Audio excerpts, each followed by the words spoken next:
Right, in today's video, I'm going to give you a brief description of the difference between transition altitude and transition level. Essentially, transition altitude is when you need to set your altimeter setting when you're in a climb. In the United States, it's flight level 180. And how I remember it, the difference between transition level and transition altitude is that the A is pointing upwards to the point here, and I think, hey, I got to set my transition altitude on the way up. In the United States, at flight level 180, it's 2992. So you go from QNH to QNE. And then transition level is when you set your altimeter in the descent. In the United States, that happens at flight level 180.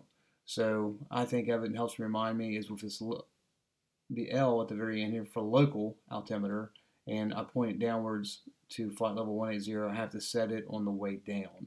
So I go from QNE to QNH, which is your local altimeter setting for where you're flying at or what airfield you're going to. So the big difference is transition altitude is set on the way up, and transition level is set on the descent, on the way down once you pass that level. Now, if you're flying in international airspace, the transition level and transition altitude will generally not be at flight level 180.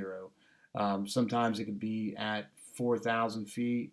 It could be at 10,000 feet. It's really up to that area of the world and their ATC.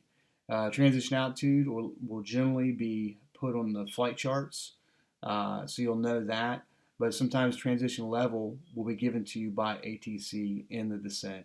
And at that point in time, on the way up, so with the A, essentially, you'd have to set the altimeter to either 2992 or 1013 hectopascals.